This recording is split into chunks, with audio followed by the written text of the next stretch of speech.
Good afternoon, everybody, and thanks very much for coming today. I'm really glad to welcome everybody to today's seminar. This is the third in the Knowledge Exchange seminar series, which is jointly sponsored, as you know, by Queen's and RAISE, which is the Research and Information Service here at the Assembly. My name is Roisin Kelly, and my speaking note says I am insert, so I'm going to insert there. Basically, I did start my time in Northern Ireland in sociology and social policy, and I worked with Madeleine. That's probably, well, it's definitely more than 12 years ago, and it might actually be closer to 16. And about 11 years ago, 10 years ago, I came to the Assembly to work as a researcher, so I worked in RAISE. And for the last 5 years, I've been working as a committee clerk here in the Assembly. And at the moment, I'm seconded back to Queen's for 5 months to redo a piece of work, the last piece of work I did as a researcher at Queen's 11 years ago. So for me, this is a really interesting exchange that's going on. It's very exciting. So Queen's and RAISE have joined together in their commitment to provide evidence-based policy and lawmaking in Northern Ireland, and have introduced the series to encourage engagement with local research findings. John Power, the head of RAISE, will provide some opening comments before we hear today's presentation about young people's attitudes to peace walls from Madeleine Leonard from the School of Sociology, Social Policy and Social Work. The presentation will take about 35 minutes, and this will be followed by a 30-minute approximately discussion where we would encourage everybody in the audience to participate with questions and views and maybe responses or comments on Madeleine's presentation. Afterwards, there will be refreshments, and will be an opportunity for people to have a chat on the side about these or other issues. And there is a tour of Parliament buildings at 3 o'clock. It's an open tour. So if anybody's interested in going on that tour, I would encourage you. It's very interesting. The last thing I would say is please turn off your mobile phones, because it does interfere with the recording. And just so that you're aware, the seminar presentation will be video recorded, but the discussion afterwards won't be. And I would ask everybody just to bear in mind the Chatham House rule, which is we can discuss the comment but not attribute it to the content but not attribute remarks to individuals. So I'm going to hand over to John now and say thank you very much. Okay, welcome to everybody who has shown the interest to come to listen to what I consider to be a fascinating topic and unique topic in terms of the social and geographical political factors that influence the politics of Northern Ireland. When I first came to Northern Ireland in 1983, I joined the Queen's Geography Department at a time when my mother thought the only thing worse than a Northern Irish Catholic was a Northern Irish Protestant, and I was coming up north of the border to a society that was entirely foreign to me. And I think this is one of the perspectives that we often forget when we look at the minutiae of Northern Ireland, that we forget the context in which Northern Ireland has built its current peace process and from where it came, and how unusual the segregation and division in Northern Ireland actually is. It's quite foreign to people coming from outside of Northern Ireland to realise there are actually societies in the capital city of Northern Ireland that are separated by 12-foot high walls that segregate one group of people from another. And it's based on the notion that it's to build peace. Now, shared society is something, in my view, though it may not be, it's certainly not a universal view, that is a key component to building a long and lasting peaceful settlement to Northern Ireland. Now, I'm not going to stand here and give what my views are particularly on the issue.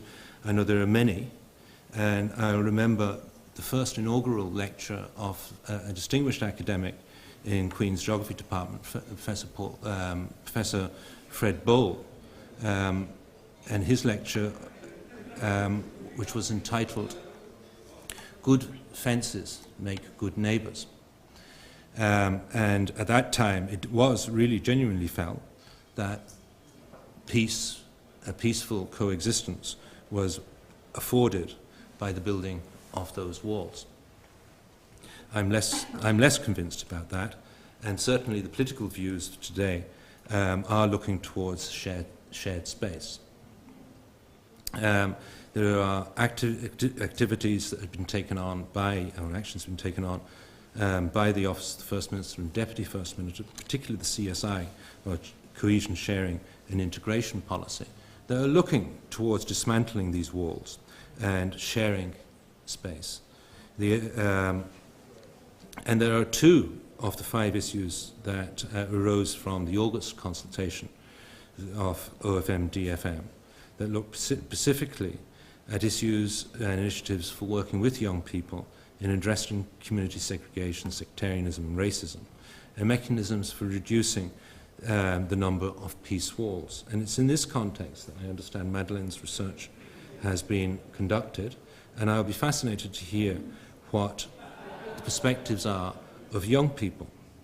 From a geographer who studied this problem in the early 80s through to the early 90s, what we found was that there was a tendency to describe Northern Ireland in sectarian terms and ascribe sectarian outcomes to sectarian causes.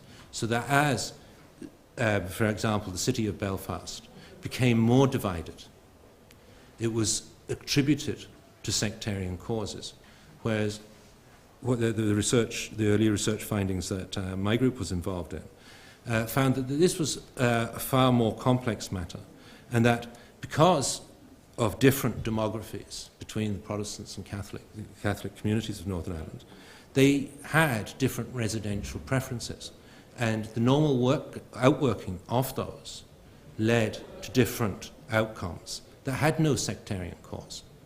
But in the areas and the urban inner city areas, particularly of North Belfast, but not only there, had a very different profile. And here we saw loss of populations who had the ability and income to move, and a social sift process was occurring, where an aging community with declining numbers of young people were existing in societies that were being separated by peace walls. So I'm particularly interested to hear what Madeleine Leonard has to say about the perspectives of those young people left behind. This is part of an ESRC-funded project, and I'm going to say very little about this project. The ESRC is the biggest funder of social science research in the UK, and they have funded a 5-year project called Conflict in Cities and the Contested State. And it's basically looking at everyday life in a variety of divided cities at different stages of conflict or post-conflict. The 2 core cities it's looking at are Belfast and Jerusalem. But we're also looking, we have a whole lot of PhD students who are doing work in Cyprus, Beirut, Bosnia, Lebanon, Berlin, and a whole variety of different divided cities. The project is divided into discrete parts, and my part of the project is to try to understand young people's experiences of the city, and particularly young people's experiences of Belfast, and whether in their view they would see Belfast as a divided or a shared city. So the whole purpose of my piece of the research, and that's all I'm focusing on today, and I'm even giving you a minute bit of the research that I've been doing today. The whole focus is looking at how young people relate to everyday space, how young people make, create and cross barriers and boundaries. The particular focus is also looking at, do the micro everyday geographies of young people differ from that of adults? If they do differ, in what ways do they differ? And what can their own perspectives on Belfast tell us about wider social and economic and political processes?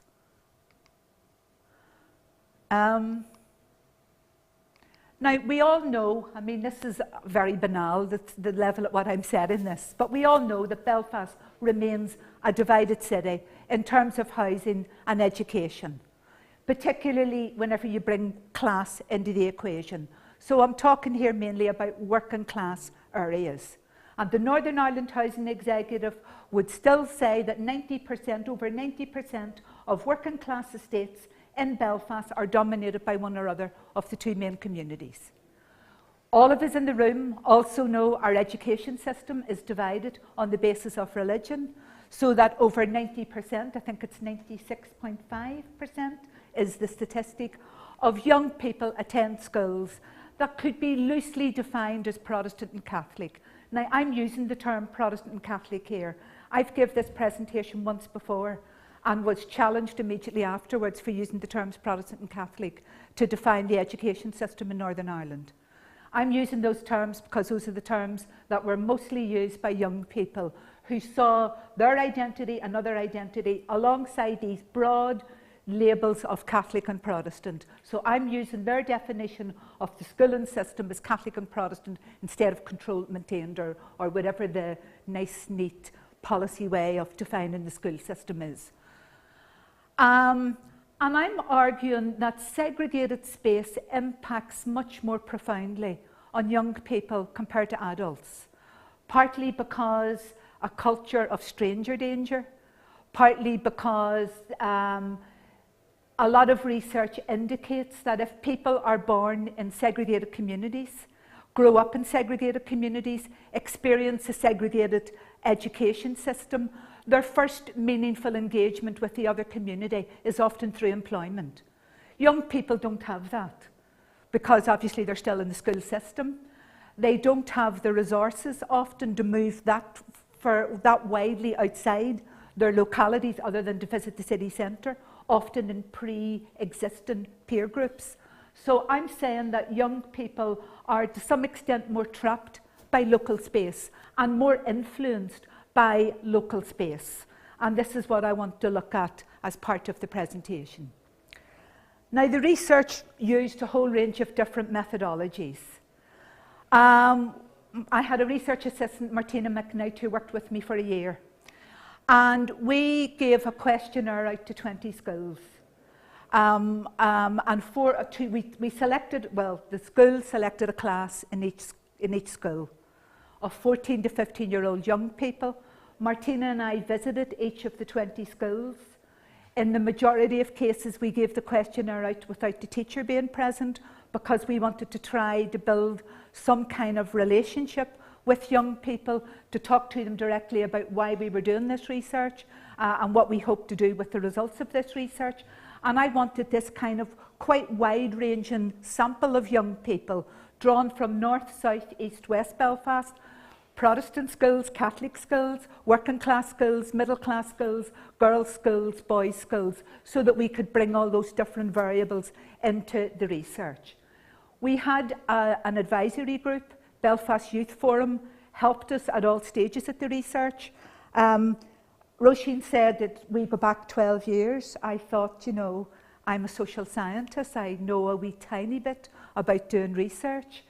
When I showed the questionnaire to the Belfast Youth Forum, the most common response was, it's crap, it looks awful, a lot of the questions don't make sense, there's a lot of questions should be there that aren't there. So I owe a great deal of gratitude to them that the final questionnaire was based on a lot of their recommendations about how it should be laid out, how we should ask questions, what questions we should leave out, and how we would even try to engage young people in this process. At the very end of the questionnaire, we had a blank page, and we asked young people to imagine. Now, not all of these young people would have lived in interface areas, not all of these young people would have ever saw a peace wall or a peace line, but we asked young people to imagine that this blank page was a wall separating a Protestant community from a Catholic community, and that they had a chance to write a message or put some sort of drawing or graffiti on that wall that they would like the other community to see. We also, part of our research was to focus specifically on the experiences of teenagers growing up in interface areas. So there was more, an additional set of methods involved just solely with young people who live in interface areas. And we showed those young people 11 picture prompts representing old and new Belfast. And again, the advisory group gave us fantastic advice on what images that we could incorporate into looking at old and new Belfast. We showed them images of skaters at Custom House Square. We showed them images of hoodies in order to get their attitude to other teen subcultural groups. We showed them a picture of the City Hall. We showed them a picture of this illustrious building. And in our first 2 schools, the majority of young people had no idea what this building was. And the most common remark that we got was, oh, there's the White House where Obama lives. So I'm just passing that on to you. This is just working class young people, no idea. And when it was pointed out to them, and I'm not getting a dig at anybody working here, when it was pointed out to them, it was Stormont. It was a conversation stopper. They had very little then to kind of say. And I'm not saying here young people are apolitical, because they certainly are not. But we have a wide range of research to suggest that political systems have still a lot of work to do in engaging with younger members of their future electorate. We showed them a picture of a peace wall, and I'm going to draw on the responses to that. We showed them a picture of a loyalist wall mural and a Republican wall mural, and another wall that had racist graffiti on the wall. And we showed them a picture of the 2 main cultural celebrations of each community, St. Patrick's Day and the 12th of July. And we showed the pictures in a certain order, so that when we were in Catholic schools, we showed the Republican wall mural and St. Patrick's Day before we showed the Loyalist wall mural and 12th of July, and vice versa whenever we talked to young people in the Protestant school, because we wanted them to talk about how their own community either was justified or not in celebrating their tradition, and then move to see would they use that same reasoning to enable or allow or be satisfied with the other community celebrating their tradition in a similar way. And we had focus group discussions in these 6 schools. So the presentation that I'm drawing on today is specifically extracting the questionnaire responses of the 125 young people who live in interface areas and therefore have actual everyday engagement with peace lines, their graffiti messages and drawings, and I'll illustrate the slides with some of their drawings, the picture prompt in relation to a peace wall, and the focus group discussions that we had with these young people. Now, there's a great deal of disagreement over peace lines in Belfast, how many there are, and you can pick up a handful of, if you do a Google search and you push in peace lines, there's all sorts of different numbers in different articles. We used the Belfast Interface Project report of 2012, which identified 99 barriers in 15 parts of the city where there are identifiable clusters of Catholics and Protestants.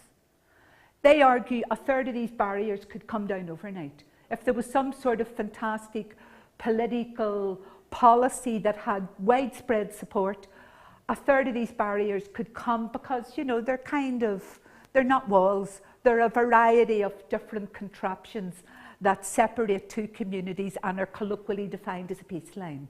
But they would be very, very easy to remove.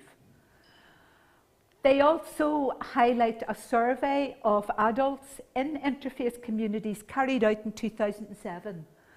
And in those communities, only 2% felt that walls were not needed and should never have been put up. And one of our arguments is that the discussion around whether walls should stay or go, and obviously I'm speaking, I'm sure, to a converted audience, has to engage with the people who live alongside those walls, rather than the general population of Belfast. The decision has to crucially be placed in the hands of local communities. Now, but of course, young people are growing up in a different Belfast, a different Northern Ireland, and I'm glad to see somebody going, because I'm going to contest that. But you know, we're told young people are growing up in a different Northern Ireland.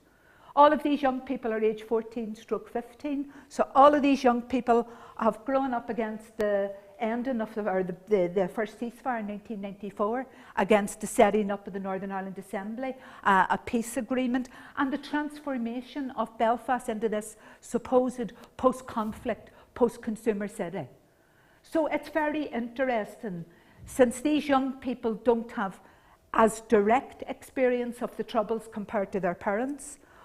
They've grown up where Northern Ireland is the showcase to the world of sorting out the problems of a protracted conflict.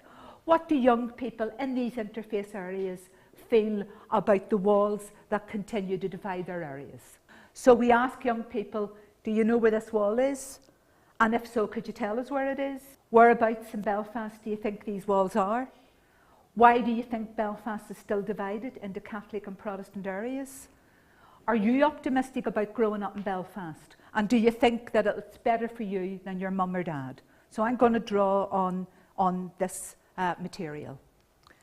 And on the basis of the responses to the questionnaire, the drawings, the picture prompts, our focus group interviews, which were about a load of things. I'm just extracting the one topic for today. We drew up, we argue that young people's responses to peace walls could fall into these 6 very broad categories. And I want to go through these 6 broad categories. And by going through these 6 broad categories, I don't mean, you know, that very neatly somebody had an exact attitude and fell into one of the 6 categories. These were overlapping categories. But we would say that all of our material would lend itself to these 6 categories. And I want to go through these 6 categories. The first category is inclusionary walls. And I'm calling this positive territoriality. Young people liked the walls. Some young people. It established the boundaries of their community. It gave them an identity. A lot of young people were really, really proud of where they came from. Obviously, their family lived in this community. Often their grandparents came from this community. Often they had other family networks within this community. Their peers, their friends came from this community. Young people liked where they lived. They were proud of where they lived. They were very, very proud of the relationship with their neighbour. They had a pride in their area. They had a pride in the history of their area. And I have there a picture just to kind of illustrate this of a peace wall at Clune Place. Now, we can tell it's a Protestant peace wall because of the ingenious use of the colour orange in terms of the 2 benches and the nice wall murals. But you can see this has been effectively incorporated into the locality. This is a nice space. You can sit there. There's a plant in the corner. Looks like it needs a bit of water, though how it does in Belfast is beyond me. But you can see this is a lovely, aesthetically pleasing place, really. This isn't like an aberration of an awful wall. This has been appropriated by the local community and is a meeting place for the local community. So some of our young people demonstrated this very strong feelings of what I'm saying, positive territoriality. This is my place. My identity comes from here. I'm proud of here. My mum and dad are here, my grandparents. The Titanic, I know you're sick listening to it. The Titanic was built here. This is a brilliant, you know, people were proud of their locality. And we've a whole pile of like drawings, and I'm just giving you one to illustrate this from a Protestant teenager. The Red Hand of Ulster. We will not surrender. You know, we're proud. We've a history here. We've got a culture here. We're proud of it. We will not surrender. So we had a whole range of kind of comments. People like to see the walls. Makes the area look better. It marks your territory. And people seeing that as a positive. This is our place. And we're entitled to mark our place with our symbols. It tells everybody you're proud to be somebody. I'm proud of my identity. You know where you are. You know you're safe. So it was good. You could have an affirmation of your own culture through these visible symbols. They give people something nice to look at. Now, of course, inclusionary walls are also exclusionary. So the reverse of inclusiveness is exclusiveness. So while walls might keep people in and develop a positive territoriality, they obviously, the reverse of that is they keep others out. They reinforce inward-looking tendencies rather than facilitating wider geographical and social engagement. Young people like these clearly defined boundaries because, as I said earlier, they said they were able to identify safe and unsafe places. They enabled a geography of known, unknown places. If you moved outside your community and it had the same symbols as your community, I'm not talking, I'm talking from young people's view, you were safe. If you moved out of your community and you saw the symbols of the other community, then you needed to be cautious about what you did, what you said, or even visibly being in that area. So young people said that these visible manifestations of two different cultures enabled a geography of known, unknown places. And we have a whole range of tit-for-tat pictures produced by both communities. Kill all Huns, kill all Taigs. And we have a whole range. And, you know, now again, I'm giving you this from young people's point of view. And I'm trying to capture their ways of saying. I'm not defending, I'm not making a comment. What I'm trying to do is to try to represent to the best of my ability their ways of looking and accounting for why they feel the way they do. But in our so-called wonderful peace conflict Belfast, it is disquieting that some 14 and 15-year-olds draw these images. It is disquieting. They keep the Huns in and the Taigs out. It separates religions and troubles. You know where to go and where not to go. And a similar set, it keeps the Catholics on one side and the Protestants on the other. It blocks off parts of the city, which is like saying you're not allowed here. So we have a whole range of these kind of tit-for-tat pictures. And if I just show you this one here as an example, in part of our questionnaire we ask young people about their knowledge of the history of the Troubles. And a lot of them had very, very scant knowledge of the Troubles.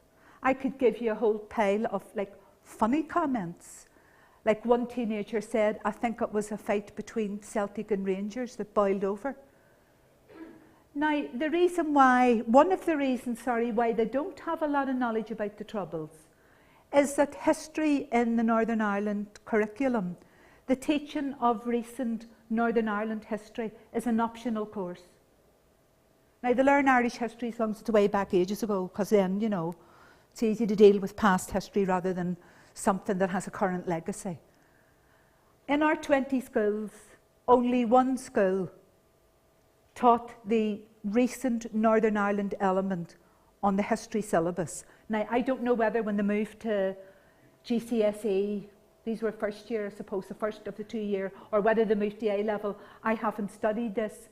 I'm telling you that we ask in 20 schools, a random sample of schools, one school taught recent Irish history. Yet, have a look at this here. Kill all Huns, the Domino Pizza incident of 2 years ago, delivered by the Continuity IRA, Free Colm Duffy, We Hate Maggie Thatcher, remember the 10 hunger strikers? I'm going to be derogatory about Queens. When I'm teaching at Queens, and I'm talking to students, and I have to keep reminding myself what age they are, and reminding myself what age I am, and I talk maybe about Maggie Thatcher, and a whole lot of them look at you blankly, because, you know, they're into the X Factor, and Big Brother, and Katy Perry, and Jessie J, or whatever, and a whole lot of them have no idea about the importance of, and the legacy of Margaret Thatcher. This is a 14-year-old teenager in a working class area that somehow knows something about Maggie Thatcher. So we need to kind of unpack where this information is coming from, how much of this information, and by you know, how much of this information is held. What does that do to a person's outlook? Where do all of these stories or whatever come from? Our third core discourse was necessary walls. A lot of our young people kind of expressed a concern maybe the troubles aren't really over. Okay, you know, we've had a period of relative calm with occasional sporadic outbursts, but just say it's not over. So a lot of our young people expressed anxiety. Now I'm talking about in interface areas. Anxiety, insecurity, uncertainty about whether the troubles was really over. Without the walls, they argued, lives could be put at risk. History could repeat itself. Relationships are still not normal. Now we got this term normal all the time, and young people found it hard to define what they meant by normal. Because, I mean, I know that the majority of cities are divided. Teenagers experience London, Birmingham, Manchester as divided cities, and experience those cities often territorially on a range of other measures. Our young people said there's something significantly different about growing up in Birmingham or Liverpool or whatever than Belfast. Belfast isn't normal, but they weren't overly clear at expressing what normal was. So the threat of violence, in their view, still remains, and the longevity of the barriers mean they're still needed. And I didn't put it up there on the slide, but in your handout I have a table of us asking young people about, do you think the troubles are over? And again, I think that the table is really, really disquieting. Now, I know some of you afterwards will say, and I don't mean to insult anybody, you know, that you're doing great work. And I'm quite sure you are doing great work with engaging young people. At the same time, I would stand by doing this research and using a whole range of different methodologies to try to strengthen the findings. Whenever we asked, do you think the troubles are over? Only 3% of our Protestant teenagers in interface areas said they thought the troubles was over, and a higher percentage of Catholics, but even then only 12%. And if you look at that table afterwards, in brackets I have the rest of the schools, only 9% of Protestant teenagers across the whole 20 schools thought the troubles were over. And only 19% of Catholics, teenagers across the 20 schools, thought the troubles were over. Those who said no, 66% of our Protestant teenagers in interface areas said they thought the troubles weren't over, compared to 29% of Catholic teenagers. So the feelings of uncertainty were stronger among our Protestant teenagers in interface areas than they were among our Catholic teenagers in interface areas. And we've a range of other information going from the inclusion of working class Catholic versus the inclusion of working class Protestant communities in the peace process and in the peace dividend. And I'm giving you an example of a picture drawn by one of our teenagers who put down at the end, you know, okay, Madeleine, you know, it's all very well, you're coming here to talk about walls and all. Is this what you want? You take the walls down, and this is what possibly could happen. Man getting shot by masked man while family are watching. And you see a gunman pointing fire at the father, the child shouting dad, and the father saying no. Now you might say, oh, for God's sake, that's over the top or whatever. I'm telling you that I'm going to stand by. I think it's highly disquieting that a 14-year-old teenager draws an image like that in the success story of the Western world in terms of a peace process. There's still an awful lot that needs to be done, and that attitude has to be taken seriously. Do you know, I mean, when we're doing the research, and some people kind of feel that when you're doing research, part of your job is to confront sectarian attitudes if you meet them. I don't feel that at all. I feel my job is to try to understand through the eyes of the people I'm talking to their take. Not to say, you know, well, I've got evidence to indicate you're wrong or whatever. You know, a lot of our Protestant teenagers said that if you were a Protestant, you wouldn't have a hope in hell of getting a job in the police service because it's 90% Catholic. Now, I could terribly easily pull out the statistics. Oh, excuse me, could I stop you there? If this is a deeply held view, it has to be taken seriously as a deeply held view. We have to understand what it is that leads that to being a deeply held view, but that has to be seriously listened to, even if we have evidence that could blow that view up in the air in seconds. We have to acknowledge that these are held views, and we have to acknowledge that. So I have there, it's not as bad, but it may get worse again. If the walls come down, Catholics and Protestants will try to take over each other's land. The fight Catholics and Protestants, so the peace walls separate areas, so there's no fighting. They stop Catholics and Protestants fighting and rioting. And with a whole range of discourses around a fear that the Troubles aren't over and could, if certain circumstances came around, they could easily erupt again. And I have a quote there from a Protestant girl who said, "Some people just can't get along, and that's that. And if you brought Catholics and Protestants together, they'd probably kill each other because they're two different religions. That's like putting Scotland and Wales together." And I was wondering, should I send that to Alex Salmon and say you could use that as part of your cause for independence? But this kind of a notion, do you know, that the relationships were not normal and that possibly Troubles could break out again. Our fourth discourse was this notion of the walls being ineffective. As we know, there is sporadic outbreaks of what's often referred to as recreational rioting, a term I absolutely hate, and I think it's very dismissive of what's gone on. And by that I'm not saying that young people who engage in this recreational rioting have very strong ideological opinions, because that would be going too far in the other direction. But to use the term recreational is to trivialise this rioting and to not fully understand the perspectives of those who engage in this so-called recreational rioting. But anyway, they would point out these walls are ineffective because, look, sure, there's rioting all the time. We carried out this research in 2010. Some, I'm sure you remember that 2010 was a particularly problematic year where over the 12th of July period, 80 police officers were injured. The cost of containing the violence was estimated at 1.1 million, and a Catholic priest from Ardown, commenting on the rioting in North Belfast, said it's a bit like a Euro Disney theme park here for rioting. And I think that's fine up to a point, but again, I think it trivialises I think we still don't understand enough about recreational rioting. And these young people felt that the fact that this rioting still takes place is an indication that these walls are needed but ineffective. Our fifth discourse was temporary walls.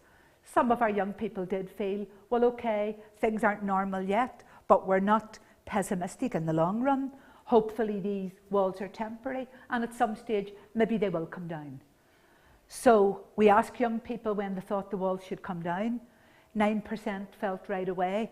The figures in brackets are from the 14 schools that were not located in interface areas.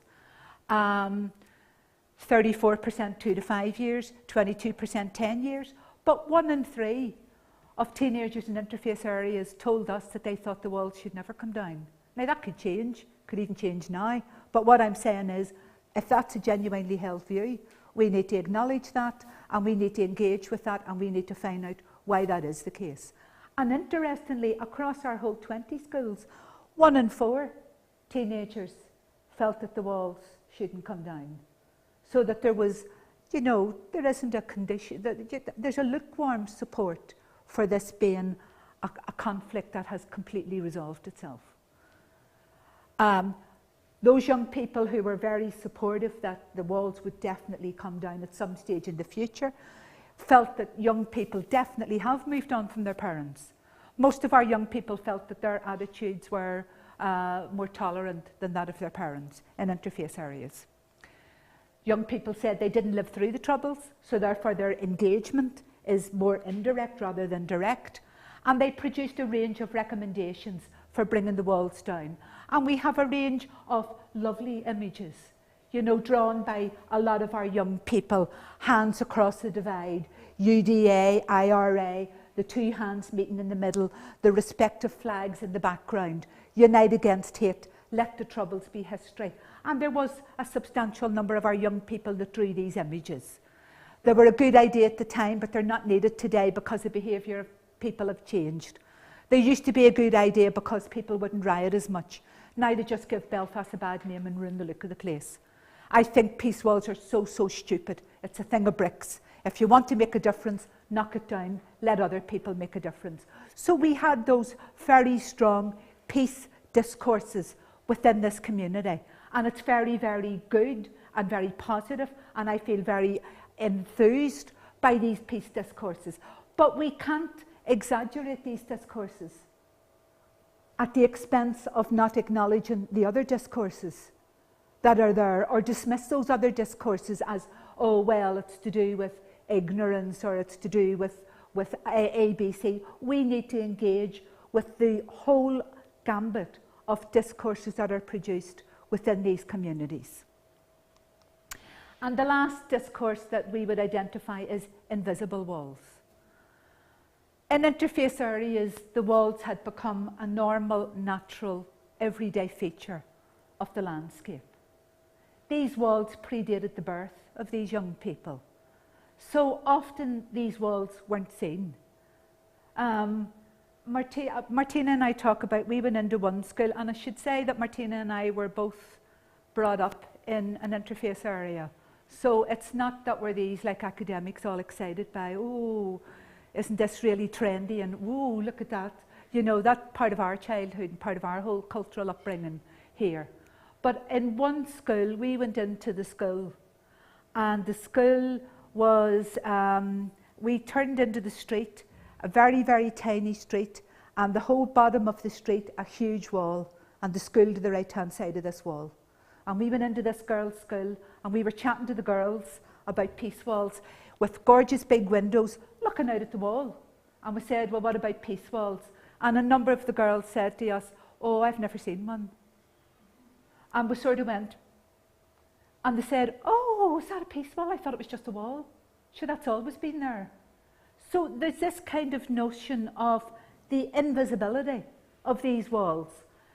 Now, the problem with that is these young people expressed almost no curiosity at all about what was on the other side of that wall, or who lived on the other side of that wall.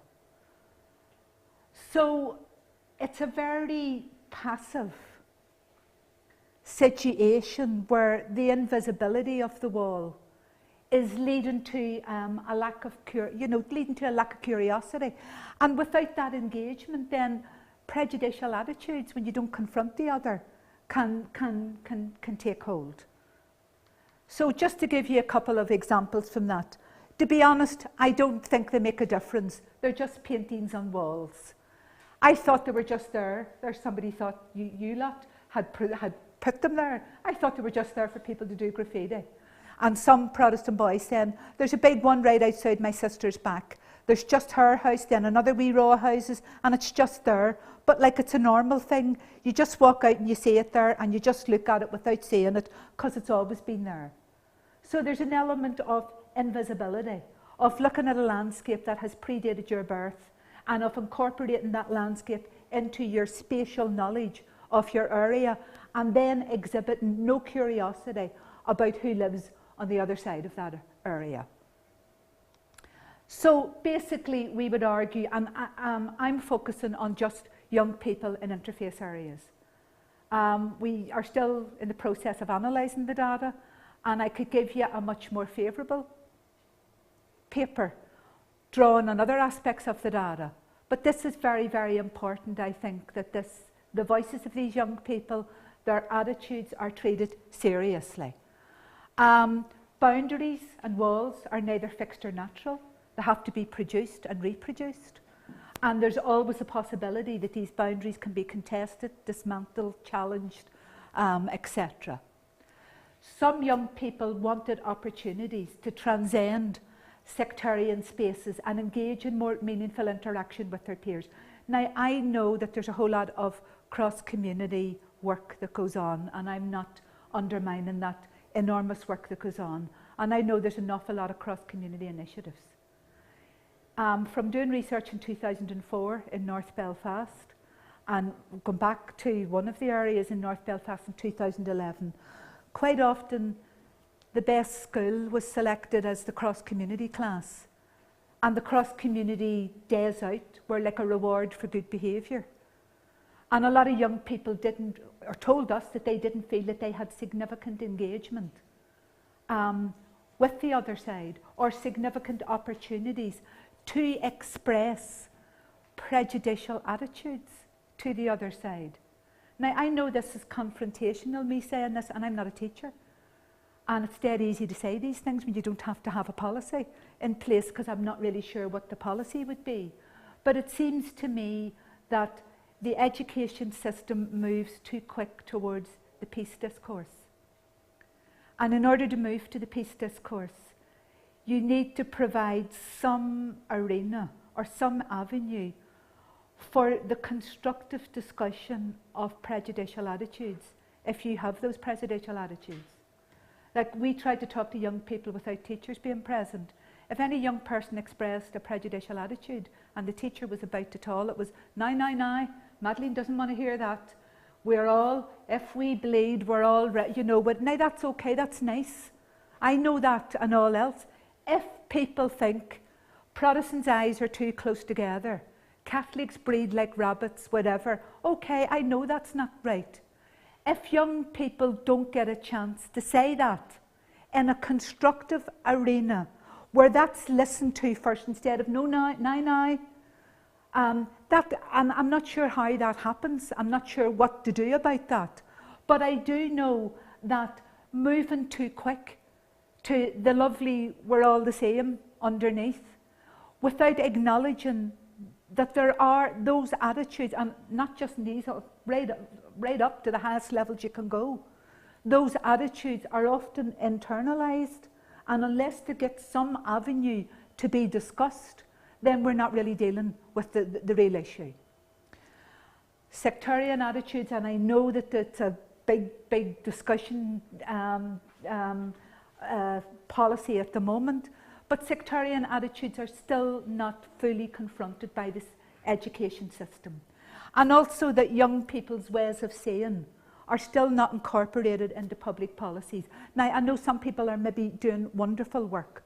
Across the board, there's a lot of research to suggest that young people's ways of seeing cities are often not incorporated into public policies.